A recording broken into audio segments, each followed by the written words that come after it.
Hi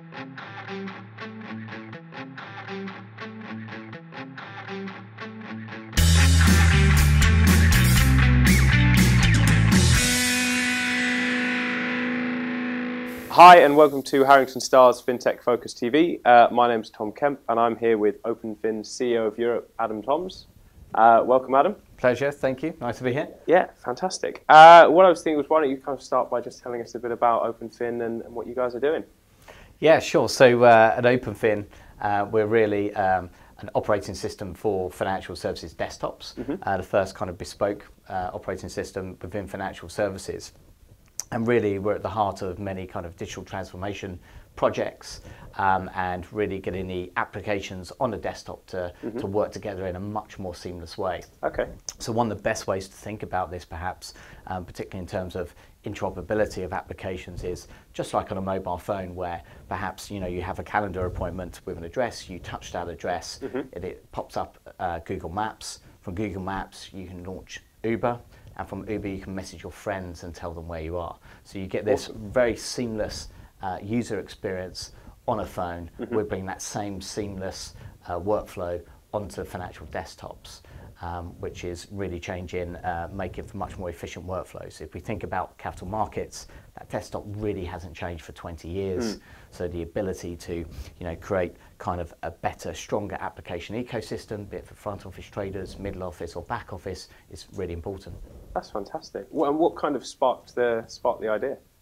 So originally, the 2000s, Marzi Dar and Chuck Dior started off with a deployment conundrum, and that is one whereby you have a kind of heavy native desktop application sitting on a desktop, which is very difficult to be installed into other people's environments, in the sense that it needs to go through a IT security review, a packaging and type process. So lots of people have been transitioning to web technologies and web stacks. Makes complete sense, but unfortunately you lose a lot of functionality and native look and feel of applications when they move into a web browser. So OpenFin sits squarely in between, so you get all the benefits of modern web deployment, ease of access, releases and the likes, but full-on native desktop window in to round out that user experience, and then combine that with the interoperability layer that we've added into the product to get the applications working together in a very seamless manner. So that sounds really quite fantastic. So how does it look for traders on their screens? Yeah, so for traders today, or portfolio managers or risk officers who are using products built on OpenFin, it's quite interesting because many are unaware that OpenFin is powering these applications in the background. But essentially, the user will have the same application experience, very enriched on their desktop as built by the application, the content provider today. So perhaps some of our partners on the platform, like Alchemy or Neptune or whatever it may be, and but it will come with these other benefits, whereby instead of having a very fractured desktop, and any user typically will have anywhere between 5 to 10, even 15 applications that they're using in one day. Today they are themselves, the human is the interop layer moving between these applications. Now we've created a way to create a much more holistic desktop strategy for these applications to work together. So we can think about workflows where somebody starts talking in a chat application, and automatically that context is sensed by the desktop and could invoke other applications, perhaps a CRM tool, a TCA widget, a pricing engine, maybe it refreshes my market data screens and so on. So really quite a varied set of use cases. That's awesome, and it sounds like it'd be completely seamless for them as well. Yeah, indeed. Fantastic. So tell us, why is it such an exciting time for the business right now? So I think for the business right now, we're at the heart of the digital transformation change for many of our clients. And within capital markets, certainly there's a huge focus from both banks and asset managers in creating higher productivity workspace for their users, to make their users safer, so lowering operational risk, perhaps thinking about how they develop more proactive compliance controls into a user's workflow as well. And OpenFin can certainly be leveraged for those things. We're now in our OpenFin's now deployed in over 60 different countries around the world. Oh, wow. And we have over 500 applications built on the OpenFin platform. built and deployed, I should say. And at the same time, over 145,000 user licenses now in circulation. That's increasing all of the time. So really for us, being at the heart of that change is really important. I think the breadth and diversification of how people are using us is really quite interesting. Just last week we announced that numerics in the risk management space are building and deploying on the OpenFin platform. Oh, wow. And that's another kind of new ecosystem that we're seeing people use OpenFin for, risk management, compliance and so on. Very, very important components of capital markets. That sounds great. So you constantly adding new vendors and new partners, as you say, to the platform? Yeah, absolutely. So you can really think of us as as the OS layer, the invisible OS layer, which I think is really important. So we're sitting in this very neutral space, really to allow this collaboration, innovation to take place on the desktop.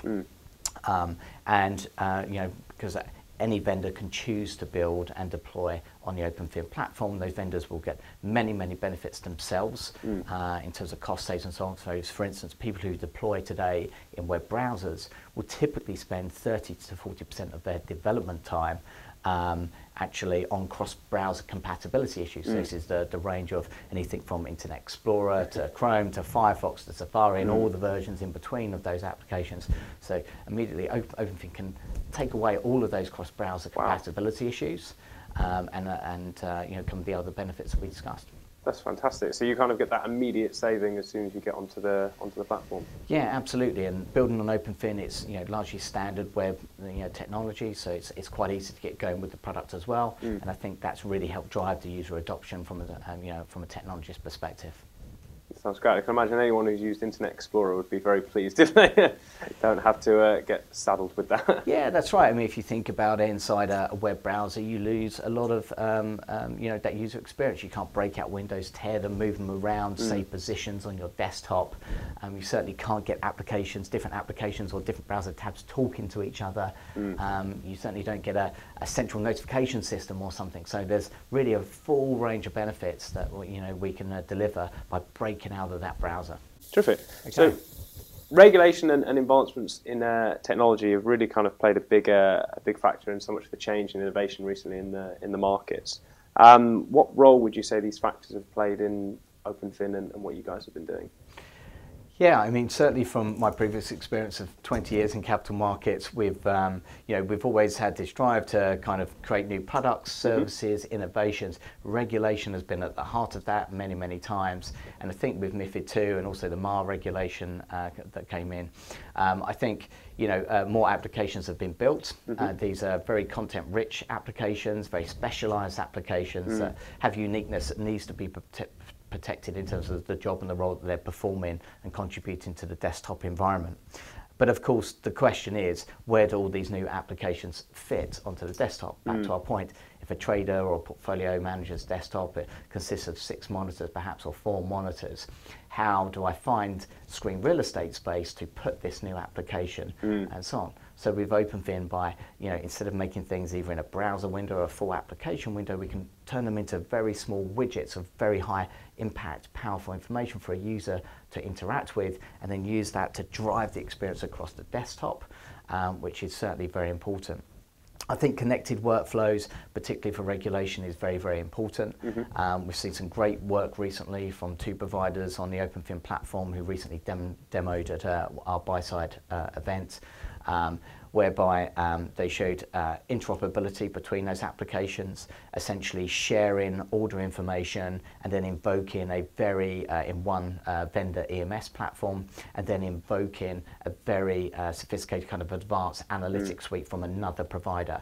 They were using the OpenFin messaging bus to exchange this context between the 2 applications and essentially invoke this powerful kind of richer analytics into the workflow, which I think is really super powerful. I think it really empowers the trader from their decision-making process, from a best execution perspective.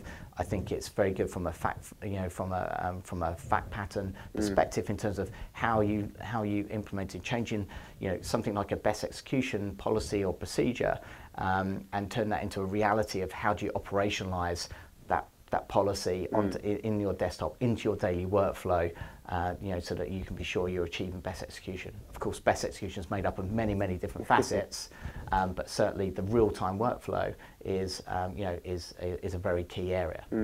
And I guess it's only going to get worse, isn't it? With more and more regulations coming in, different institutions introducing different rules. So I guess that makes your platform even more important as going forward. I think the ability to get the desktop working very seamlessly is very important. We did go on this journey, I think, years ago in financial services where we're trying to consolidate and aggregate information into one place. And I think the usability, and we can learn so much from the mobile phone experience, and the analogy I gave earlier of how this information, the context and the intents get shared across applications to make something more seamless. We spend, application providers build a huge amount of time building these very specialized applications to just simply extract two data numbers and put them into another, system, really devalues, the value add and the richness that those other applications are building. So yes, I think it's really about a full kind of user journey, but making that much more nimble, agile, make it more ergonomic in terms of the experience on the desktop is really the key. Yeah, of course. So I guess for traders as well, as you say, like that screen real estate and how it's set up and how they navigate their screen is absolutely vital. Often the difference between making money and not making money. Yeah, I mean, there's certainly lots of very rich content providers out there. Some of those are housed within existing kind of market data services. Some of them are unique and very, very specialized. We certainly see that in the market data and the kind of the more alpha kind of driven research space for sure. But it's also true in something like the compliance space. So because of the regulation, we've seen a huge number of new regtech firms come on into the marketplace, again providing a very specialized, much needed service. But of course we need those services to work with everything else on the desktop. Typically, historically, that would have been done via some type of bilateral bespoke integration, which takes time for both the vendor and the other provider, and now they can leverage this interoperability that OpenFin allows using our FDC3 standards, which is our standards protocol for how applications talk to each other, to make that a very seamless and low cost integration. Okay, great. Can you explain a little bit more about what FDC3 is? Yeah, for sure. So FDC3 stands for Financial Desktop Connectivity Collaboration Consortium. You can see why we call it FDC3. Yeah, nice, a bit more easier to say. Indeed. And it's really born out of when many of our clients started on these journeys to connect applications together, be it old legacy applications or new applications. They started writing their own protocol for how these applications would interact with each other over the OpenFin messaging bus on the desktop. But as clients have adopted OpenFin as a full-on digital desktop strategy, that desktop is not just about internal systems, but of course external systems as well. So by bringing or creating a standards for applications to communicate with each other, we take away a lot of that bespoke integration and so on that I talked about earlier. What does that mean in practice?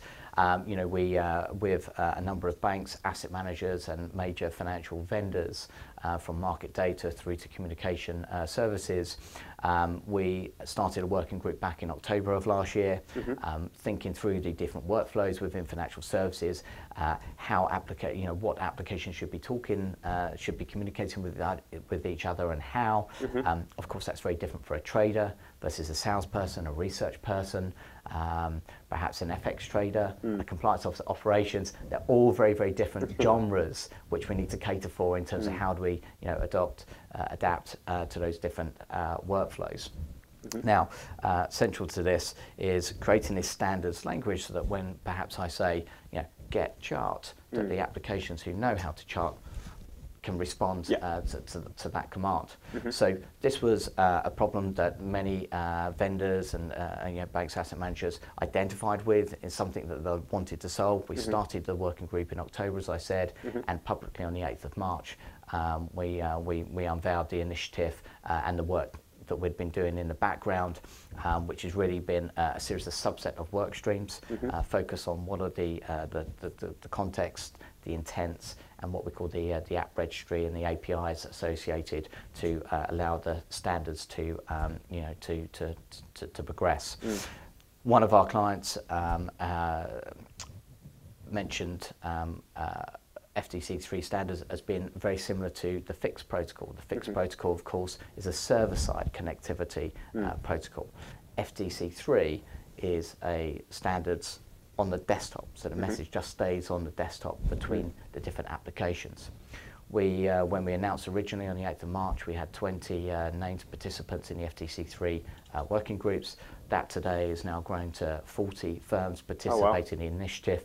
I think it just, the depth and breadth of the participation is, really quite significant, and we have high hopes for the standards progressing and taking, a very strong hold in the industry. Yeah, I mean, that's fantastic kind of take up in such a short period of time to double the number of participants that you've got in there. And yeah, it kind of sounds like something that's needed, as you said. Like if you've got more and more of these applications that need to talk to one another, there needs to be a common way, a common language, a common understanding between them. And it sounds like you guys are really kind of leading the charge on that. Yeah, I mean, we certainly just, to my earlier point, we really said as this very neutral, innovation and kind of collaboration kind of layer. I think because we are so neutral, that's how we've been able to establish these FTC3 standards and really kick off the initiative, if you will. Through time, I think we will evolve the governance structure further so that it's really owned by the industry, in its entirety. But certainly, this is a huge cost save for the industry, but also a massive step forward in this digital transformation story on desktops. Well, that sounds fantastic, and kind of sounds like you guys are really doing some good work there. Thank you. So the list of the 100 most influential fintech firms was published back in January. I know you guys have been really kind of busy since then. It was terrific to have you on the list and very well deserved. But what are your plans for the rest of 2018 and moving forward? Yeah, so thank you, and we're very grateful for being considered and being on the list. I think it's very clear to us within capital markets and wider financial services. I think we're at the beginning of this digital transformation story. So I think for OpenFin being central to essentially allowing firms to develop, roll out that type of strategy, deploy that strategy. We're really excited by that. And of course, this isn't just about established players and vendors or just about old technology, which of course operates on our platform, but it's about the newest technology that's been developed as well in the industry, including the newest of FinTechs. One of the great things about our deployment approach within OpenFin is that FinTechs can slot into the OpenFin platform with relative ease and operate with these other applications, really empower this collaboration that I mentioned earlier. So we're really trying to encourage FinTech firms to start building on OpenFin from day one, to be inside this environment that's much more holistic and empowering for their product, but also the end user. In terms of our product roadmap, we're very focused. We just announced last week our layout management and workspace management tools. These are really quite essential. So if you're going to encourage application builders to put things into smaller kind of widget pieces and so on, and give them this flexibility of native windowing and so on, you don't want 100 or 20 windows floating around your screen. You need some tools to manage those in a more optimized way. So as a layout management takes care of that, things like snapping and docking windows together, user workspaces is a big focus for us. And of course, we've been hiring in London. We've doubled the headcount and staff, and we'll be doubling again as we proceed over the coming months. And we're committed to having equal size offices between the London and New York office going forward. We've also made a number of announcements about new board members joining OpenFin. Most recently, Mark Yallop, who's the chair of Financial Standards Market Board for the FIC product group, and he's also an independent board member at the PRA. So Mark joined our board very recently, and we're contributing. He joins a list of very well-known people within financial services and the fintech space, including people like Matt Harris from Bain Capital Ventures, and Paul Walker, who's the ex-co-head CTO of Goldman Sachs. Wow. So I think the power and the pedigree of the client base, the types of vendors building on the OpenFin platform, the strength of the advisory board and the main board that we have really makes for a very powerful combination. We certainly feel the business is in a good spot to continue to help our clients deliver and deploy digital transformation across their organisations, not just within the front office, but all the way through to compliance, risk, middle office and back office. Should be an exciting year for us. Yeah, sounds fantastic. Some of those board members you're kind of mentioning there, kind of real big hitters in the space, and as you say, I can imagine they bring a lot of experience, a lot of back into the firm as well. So sounds like it's going to be a really good year for you guys, and we look forward to partnering with you on it. Thanks very much. That's fantastic. Well, look, thanks very much for watching. It's been another episode of FinTech Focus TV. Thanks very much, Adam, for being here with us. No problem. Pleasure. Yeah, look, please tune in next week for another episode.